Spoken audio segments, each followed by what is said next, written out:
Hello, Panthers. Welcome to Sips and Skills, a bi-weekly coffee talk about soft skill development in the workplace. My name is Abby Straczynski, and I manage the Student and Young Alumni Programming for the UWM Alumni Association. Every other week, we are joined by fantastic Panther alumni to talk a little bit about their career and the role that soft skills have played in their lives, both personally and professionally. Today, I am joined by TeAngelo Cargile Jr., a 2015 grad of the School of Education. TeAngelo is the Youth Injury and Violence Prevention Coordinator for the Office of Violence Prevention. He coordinates community and system partnerships focused on advancing youth prevention priorities as outlined in Milwaukee's Blueprint for Peace. TeAngelo is a Milwaukee native and a UWM grad with a degree in American Sign Language Studies. He's also a certified community health worker through the Milwaukee Area Health Education Center. He is a social and emotional learning program quality assessor through the Weichert Center and certified trainer in youth engagement. Most recently, he served as the community engagement manager for Kellogg Peak Initiative, where he facilitated youth activities and managed partnerships with education systems, including Milwaukee Public Schools, Mount Mary University, Marquette University, UWM, technical schools, and local nonprofits. TeAngelo also volunteers with Meta House's Celebrating Families. He is the board chair for the New Concept Self-Development Center, co-chair for Delta Chi Lambda Botillion, and a proud active member of Alpha Phi Alpha Fraternity Incorporated. Hi, TeAngelo. Hi, I didn't realize how long that was until you said it, and I was like, wow, this is a little long. Did I get everything in there?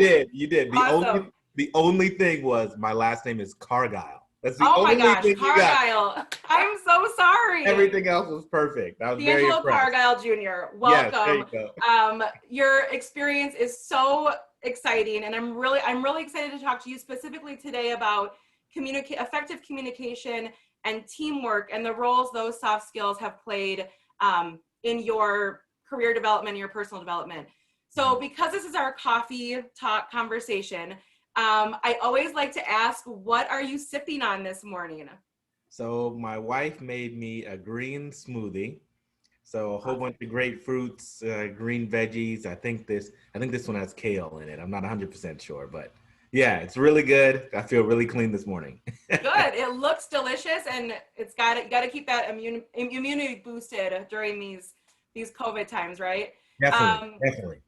The next question that I always like to ask all of the folks who sit down with me for this conversation is, I want you to dig deep into your memory and just tell me one of your favorite memories from your time at UWM. Definitely. And I really had to think about this. So this was an excellent question. Because like you said, I graduated in 2015. That was about 5 years ago at this point. I keep getting the memories on Facebook like 7 years ago, 8 years ago. Right. Wow, I'm getting up there.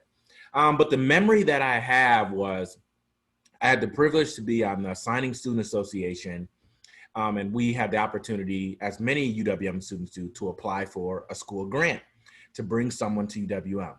So I had the privilege to bring probably one of the most prominent Black deaf comedians to UWM. His name is CJ Jones. He has a long history of doing amazing things, a pioneer to be Black and deaf and a comedian. There's so many amazing things, and I was able to bring him to Milwaukee for the first time. So that was probably the most diverse event that the Signing Student Association had ever had at UWM. So it was a privilege. I'll never forget it, and just thankful for that opportunity. Mm-hmm. That is a really cool memory. Thank you for sharing that. What a neat experience, especially for the community of students that you were part of on campus, and then I'm sure the deaf community is in general that participated in that event. What a neat experience. So thanks for sharing that. So let's dive right in to talk a little bit about the importance that you see effective communication and teamwork playing in your work and your daily life, and your life on a daily basis. Definitely. So when I thought about that question, I thought about what are the opportunities that we have in college that we don't necessarily think are that important, that really reflect in the real world. Mm-hmm. Group assignments, group activities. These are things that no one looks forward to in college. Most of the time, because you're always worried that your peers that you're with are not going to be as excited about the project or just put as much effort into the project as you might. The reality is that is a great reflection of what it's like when you get your career position. You're Yeah, on a team, and most of the time, well, I hate to say this, most of the time, there's one who's not going to pull their weight. right. There's going to be one person who doesn't pull their weight. But as a team and as communication, you have to be able to verbalize with your peers, one, if they're not pulling their weight, and two, Right. if they are. There's so much value in praising your fellow teammates who are pulling their weight or going above and beyond. Mm-hmm. Recognizing that as a soft skill in college reflects extremely well when you get into your professional space. So that's the tidbit I wanted to share on that. Absolutely. That is fantastic. And as far as you're concerned, how did you develop? So obviously you mentioned team exercises in college, but how else did you develop your communication skills and your teamwork skills? What tangible steps did you take to get you to that place to be ready for your career? Definitely. As I said, my degree is American Sign Language Studies, pure communication. That's all Mm-hmm. it is. All I'm doing is interpreting language from one language into another. Mm-hmm. So that was my whole degree. So when I think about what did I do to prepare to excel in that, is to think about the areas that I was struggling in communication. Oftentimes in my classes with my peers, I was the only one that looked like me. Even in 2015 when I graduated, there was only, I think, two people of color in UWM's American Sign Language program. Mm-hmm. Not just my degree, the program. And hopefully it's grown since then. But that was an area that I had to worry about or focus on. How do I communicate with people who didn't have the same experiences as me? And how did that impact my communication? If you look like me, you know about code switching. Mm-hmm. Code switching is something that somehow is ingrained in us that we have to learn how to be able to do. For me, I had the experience at a very early age to go to school where the kids didn't necessarily look like me. Mm-hmm. My code switching was different because my code switching was actually, I guess you could say, people said I sounded like people who didn't look like me as a young person. And as Mm-hmm. I got older, I learned more about what that meant. There's this assumption of what is priority language, what is professional language, and how that connects to code switching. Right. What I learned very early on in my professional experience was there are levels to code switching, and you create the culture of your code switching. If you come into a space authentically yourself right away, you might not have to use code switching as much. But if you come in the door code switching, that is what your peers, your managers, your directors think that's how you communicate. Got it. The point that I want to drive home is um, not only recognize your value in the space, how you communicate your language, Mm-hmm. very clear how you start out with your language, because you're really setting the precedent for how you're going to be able to move forward. And I'll give an example. Okay. At a previous organization that I was with, I came in the door code switching. Mm-hmm. Came in the door. It was my first job out of college. It was a nonprofit, and I thought that's how I needed to operate. Mm-hmm. I came in the door with that energy, and it backfired on me because the work that I was doing was very community-based work. And how I came across early on didn't correlate to my community that I was serving.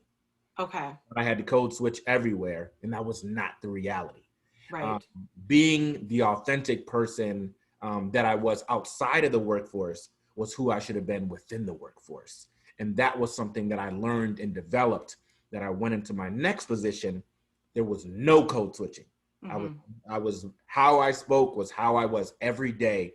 And I enjoyed work more because of it, because there was no need to change my language, no need to change anything about myself. I was able to come in the door myself. And this is who you hired. Right. I'm not this person. I'm not that person. This is who you hired. And that skill, that development has led me to where I'm at right now. And without learning that, I wouldn't have got to where I'm at right now.